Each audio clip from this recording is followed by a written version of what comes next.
The market square on the trade world of Seriphus was always noisy, filled with the hum of voices, the clatter of machines, and the shouts of merchants. Bright banners hung over the stalls, selling goods from across the stars. Elias, a human engineer, had come to the planet hoping to find work repairing small machines. He never expected to find something that would change everything. Among the crowds, he noticed a sound that did not belong. It was the sound of a child crying. At first, the noise was small, almost drowned out by the traders calling for customers. But as Elias drew closer, he saw a little alien child, no older than 6 by human measure, sitting on the stone steps near the fountain. Her skin was pale blue, and her large dark eyes were filled with tears. Beside her lay a broken android, its body cracked and lifeless. The android was tall, shaped like a knight in armor, with glowing lines that no longer shone.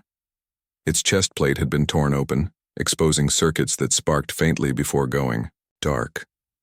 The child kept pressing her small hands against the android's arm as if hoping it would rise again.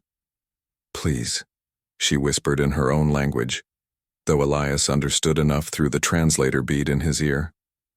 "Please wake up, don't leave me." The crowd around them only shook their heads. Aliens of different species passed by, muttering that the android was beyond repair. Some looked at Elias with curiosity, others with amusement. They knew humans were good at surviving harsh places, but not known for skill with advanced machines. Elias felt a pull in his chest. He could not walk away. He stepped closer and crouched near the child. "Don't cry, little one," he said softly. "I'll fix your android." The girl blinked up at him, unsure whether to believe his words. The android's lifeless eyes reflected the hopelessness she felt, but Elias gave her a small smile, the kind that carried warmth even in a place filled with strangers. He set down the small tool bag he always carried and opened it carefully. The alien crowd leaned in, whispering, "What is he doing? A human cannot fix such a thing. It is impossible. Even our best engineers have failed. He will only break it more." But Elias ignored them. He placed his hand on the android's chest, feeling the cold metal. The design was unlike anything he had seen before. It was smooth, flowing, and elegant, built with technology far beyond human reach. Yet at its heart he saw something familiar: wires, circuits, connections.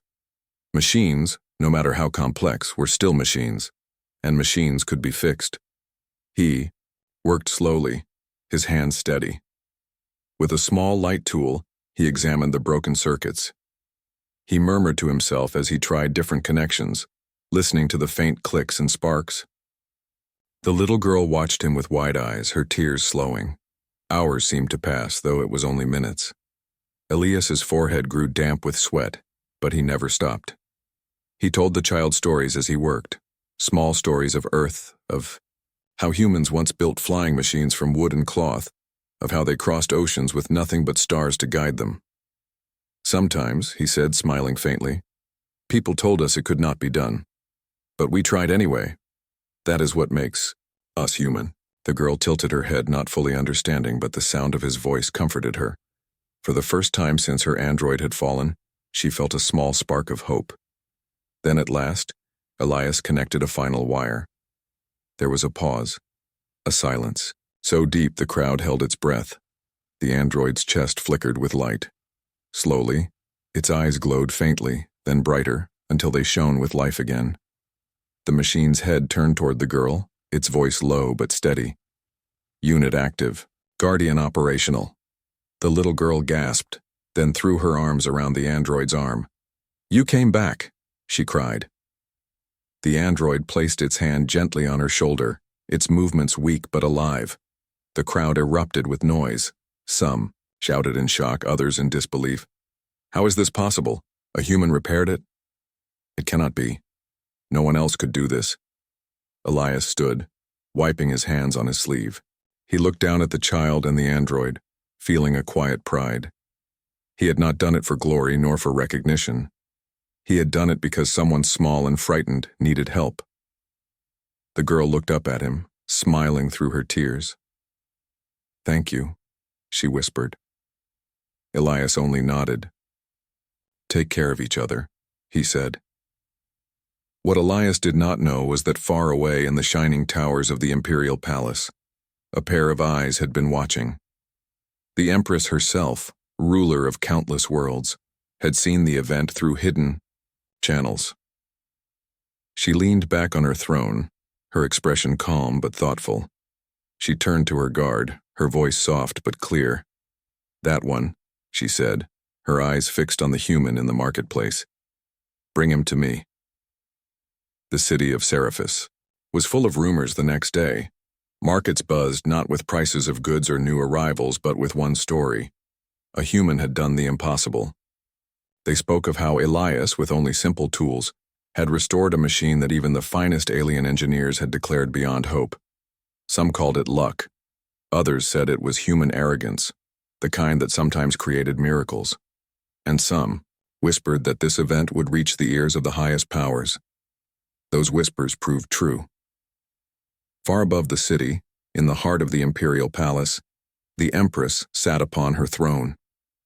The chamber was vast, with pillars that seemed to touch the stars painted across the ceiling. Courtiers stood in rows, keeping silent, for the Empress's mood was unpredictable. She was not an ordinary ruler. To her people, she was the symbol of unbroken power, a being who held command over entire star systems. Her word could raise worlds or end them. Yet today her attention was fixed on something far smaller, a recording of Elias in the marketplace. The images played before her. They showed the human crouched beside the crying child, speaking softly, then working with strange focus. They showed the moment when the android opened its eyes again, when the child's face lit with joy. The murmurs of the crowd echoed faintly in the recording. The Empress's golden eyes narrowed. She tapped her finger against the throne's armrest, lost in thought. "Your Majesty," one of her advisors said carefully, "it is only a trick. The android was likely not fully broken. Humans are good at pretending they are greater than they are." But the Empress silenced him with a glance. She leaned forward, her voice soft, almost a whisper. "You all see a trick. I see something else. I see a mind that refuses to surrender. I see a will that does not care for impossibility." Her guard, tall and silent, bowed his head slightly. "Do you wish this human brought to you, Majesty?" The Empress paused, watching the image of Elias standing, modest and calm, as the alien. Crowds surrounded him. She thought of her empire, filled with brilliance yet often chained by tradition. Her engineers had declared many machines lost, too difficult to repair, too dangerous to attempt. But here was a human, one without status, without training in her empire's schools, who had restored what they would not touch. At last, she spoke. "Yes, that one." The order was simple, but in the palace, simple words carried the weight of stars. Back in the lower city, Elias did not know his life was about to change. He returned to the small workshop he had rented, where he fixed simple machines, cooking tools, broken scanners, damaged cleaning drones. He found peace in the raw, quiet work. The little girl and her android visited him the next morning. She carried a small basket of fruit as thanks. Her guardian android bowed stiffly, its voice steady but polite. "This gift is from our family."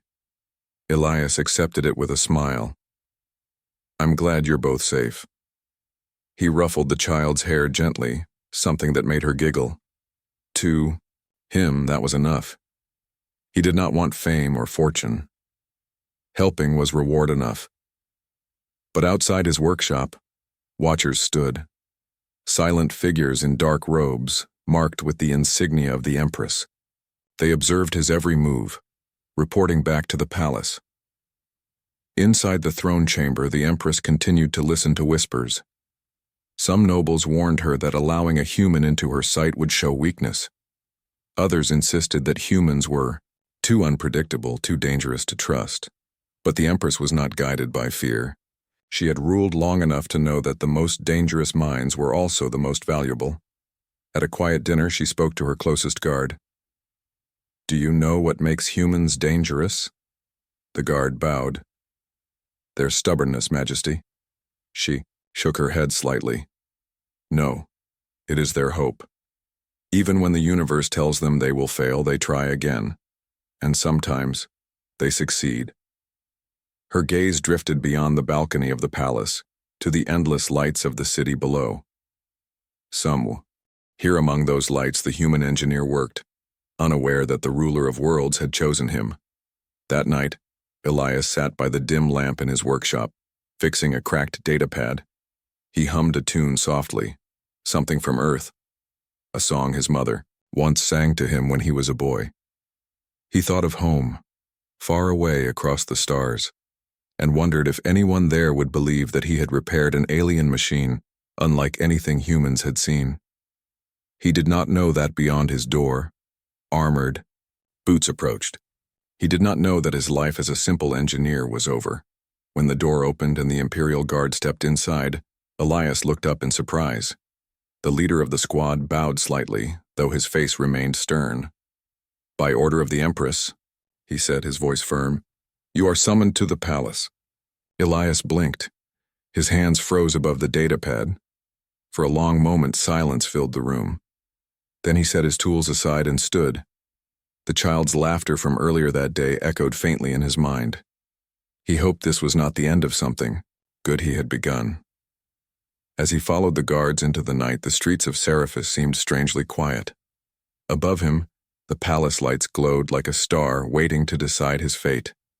And far away, on her throne, the Empress whispered once more, "That one."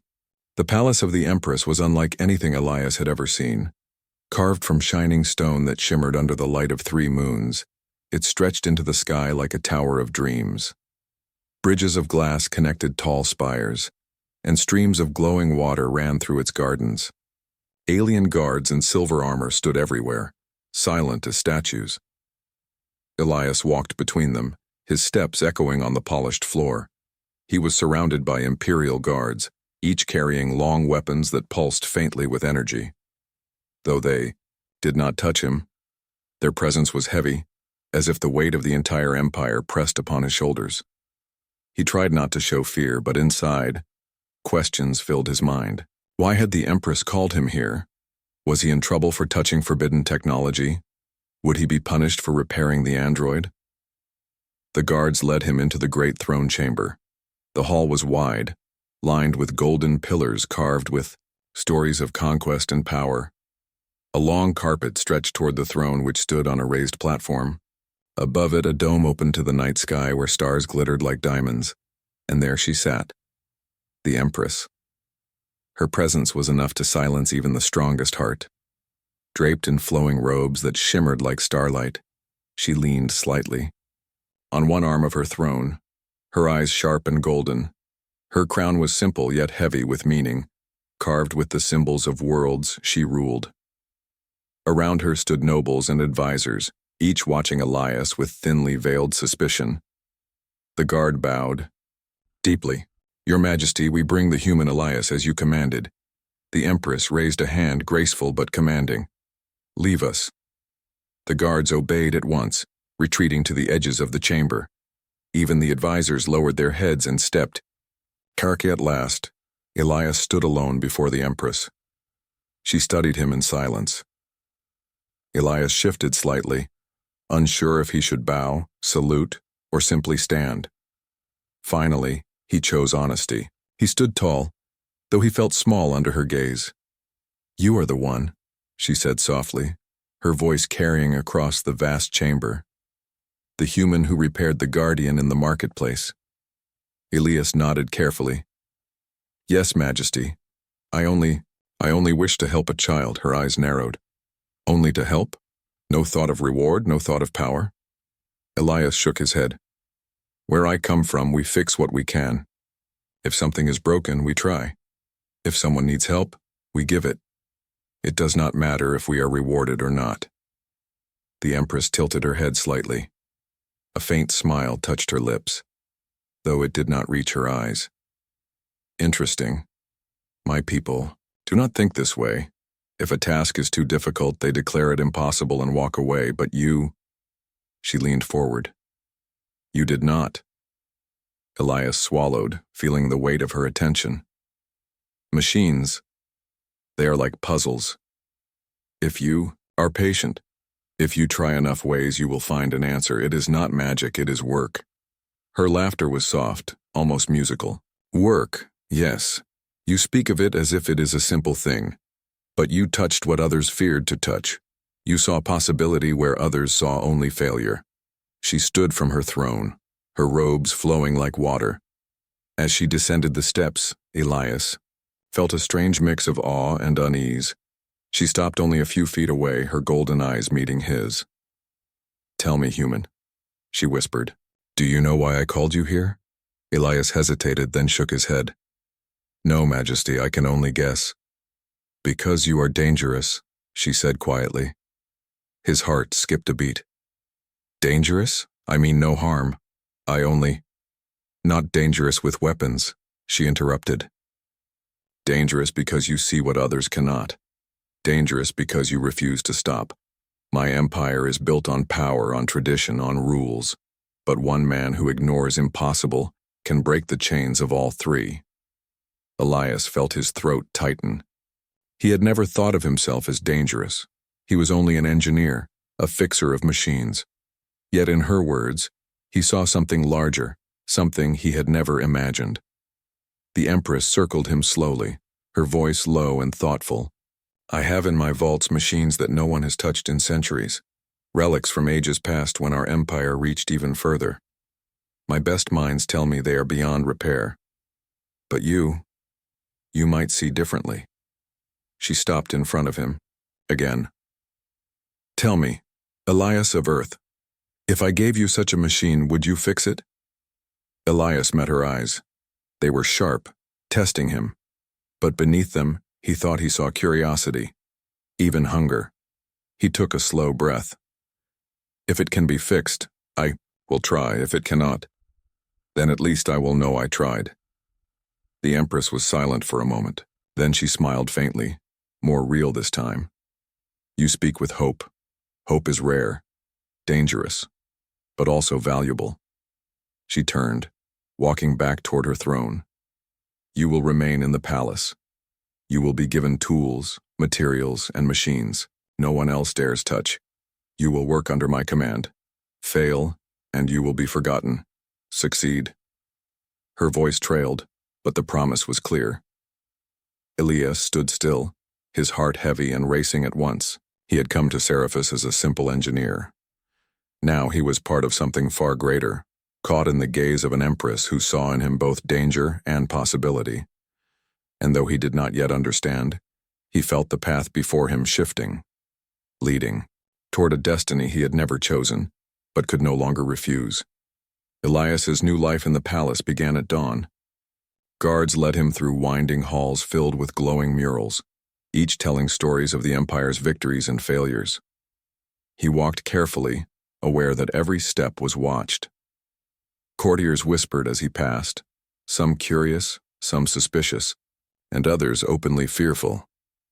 They had heard of the human who had repaired the guardian android, and now he was in their midst, someone who could challenge tradition with a mere tool and a calm mind. The Empress had assigned him a private workshop. In the palace's lower tower, the room was vast, taller than any building Elias had seen back on Earth, with walls lined by shelves holding strange machines, ancient blueprints, and tools that hummed with quiet power. There were devices so large and complex that even Elias could only stare at them at first, unsure where to begin. On his first day, the Empress herself appeared. She wore a simple robe this time, but her presence filled the room. The guards behind her waited, but she did not need them. Her authority was enough. She gestured to a machine in the center of the workshop. "This," she said, "has been dormant for centuries. Our best engineers have failed to restore it. Perhaps you can see what we cannot." Elias stepped closer. The machine was enormous, a towering structure of wires, metal plates, and glowing crystal conduits. It hummed faintly as if asleep, waiting for someone to wake it. I don't know if I can," Elias admitted, his voice quiet but firm. "But I will try." The Empress nodded. See not what it is, human. See what it could be. That is what I admire about your kind. You imagine beyond the limits. For hours, Elias examined the machine. He traced circuits with careful fingers, adjusted valves, and tested connections. He made small notes on scraps of parchment, drawing ideas that even the palace engineers could not comprehend. The little alien child and her guardian visited sometimes, bringing him small gifts of food or tokens of gratitude. Their presence reminded him why he had come to Seraphis in the first place, not for power, but for the satisfaction of making something whole again. Days turned into weeks. Each morning, courtiers crowded near the workshop doors, whispering and speculating. Some feared that the human would fail, seeing his persistence as reckless. Others believed he might succeed, and if he did, he would earn a power no other human, or alien, had ever held. Elias did not pay attention to the whispers. He focused on the machines. He had a method, simple yet effective: examine, test, fail, adjust, and try again. With each failure, he learned something new. With each small success, hope grew not just in him but in those who watched. The Empress visited often. Sometimes she spoke little, simply observing Elias as he worked. Other times she asked questions: why he chose a certain tool, why he adjusted a specific circuit. He explained patiently, sometimes using metaphors drawn from Earth, and she listened, with quiet fascination. "You do not fear failure," she said one evening, her golden eyes reflecting the glowing lights of the workshop. "That is what makes you valuable. Most would stop, would hesitate, would obey rules that are not their own. But you keep trying." Elias shrugged. "If you do not try, nothing changes. That is how humans have survived. That is how they build, one attempt at a time." Her lips curved slightly in a smile. "You are teaching me as well as your machines. Perhaps humanity is not as weak as many believe." By the end of the third week, Elias had restored the first relic completely. It was a floating drone shaped like a bird, with sensors that allowed it to map the skies. When it lifted off and circled the room, it left the palace court in awe. Nobles who had doubted him before now watched silently, their expressions a mixture of fear and admiration. "This human," whispered one engineer to another, "he makes our knowledge look small." "This is dangerous," said another. "He cannot be controlled." The Empress heard the whispers but paid them no mind. She only watched Elias with that quiet, calculating gaze. She understood now what the advisors had failed to see. A human did not follow limits, did not respect boundaries simply because they existed. In that disregard for tradition lay immense power. Elias continued to work, repairing more relics, machines that cleaned cities, tools that once mined the stars, devices that recorded the history of the empire. With every repair, humans became a topic of conversation in the palace, not for their weakness but for their ingenuity. One evening, as he packed away his tools, the little alien child approached him. "You make machines smile," she said simply. Her guardian stood beside her, silent, its eyes glowing warmly. Elias laughed softly. "I only make them work. The rest is up to them." The child tilted her head, watching him closely. "Humans are strange," she said. "You fix what is broken even when it is hard. Maybe that is why the Empress likes you." Elias paused. He had never thought of himself as special. He was only doing what he knew to do. Yet he realized the child was right in a way he had not considered. Humans did not stop at the impossible. That stubbornness, that hope, was their gift. And the Empress, far above, had already seen its value. Weeks had passed since Elias had begun repairing the ancient relics of the palace. Each day brought new machines more difficult than the last, and each success slowly changed how the empire saw humanity. Yet nothing could prepare him for what the Empress brought before him one morning. She led him through corridors that were normally closed to outsiders, deeper than he had ever been. The air grew cooler and heavier, and the glow of the lights dimmed. Finally, they reached a massive chamber sealed by doors taller than any building Elias had ever seen. Symbols of power and warning were etched into the metal, and the hum of dormant energy filled the air. "This is the war machine of the ancients," the Empress said, her voice echoing slightly. "It has not been active in centuries. Even the strongest minds of my empire declared it impossible to restore. But you might succeed where others failed." Elias looked at the towering structure. Its metal was blackened with age, and intricate machinery twisted through its frame like the veins of some giant creature. He could feel the power within it, pulsing faintly, waiting for life. His hands itched to begin work, but his mind hesitated. "Why, me?" he asked. "Why not one of your engineers?" The Empress stepped closer. "Because you see beyond what is expected. You do not follow rules blindly. You try, you learn, you succeed." Her eyes softened slightly. "If you awaken this machine, it will bring humans a place among the stars.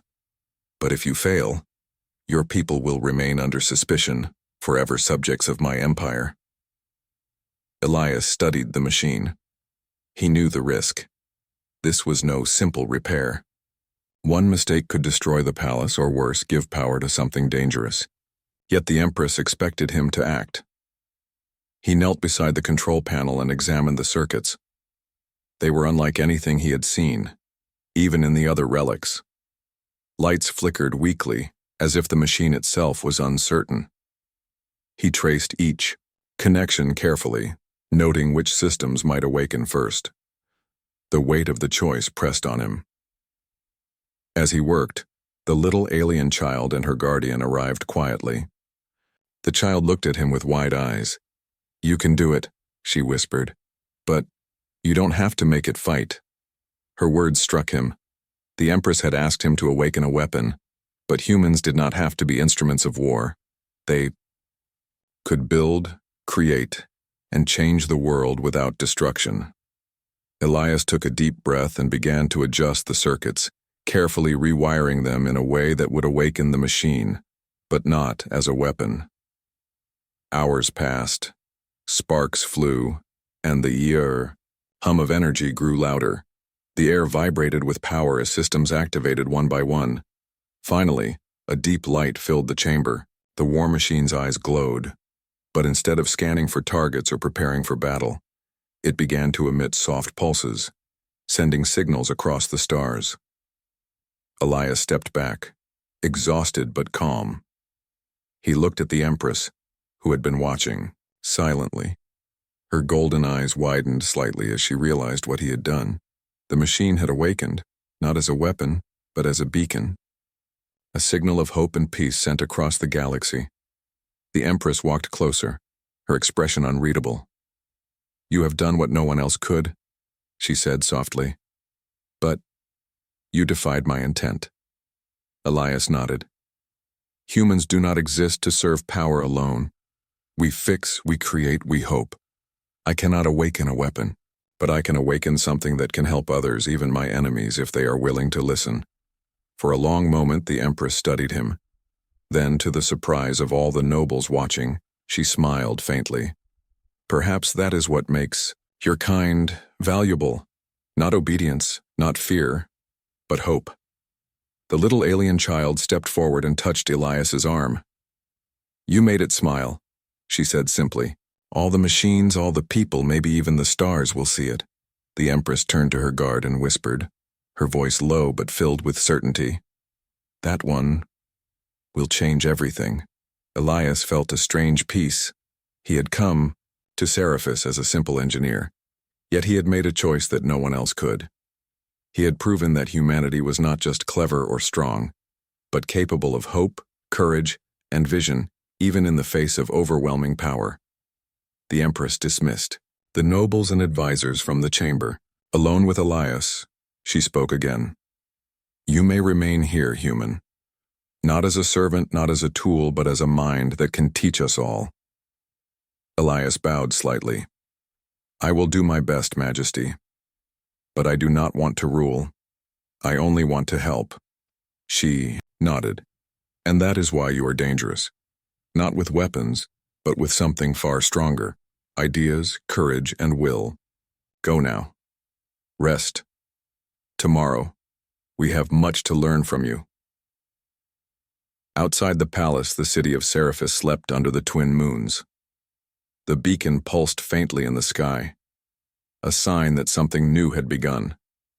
People across the stars would see it, and perhaps they would understand that humanity's greatest power was not in conquest but in hope, creativity, and determination.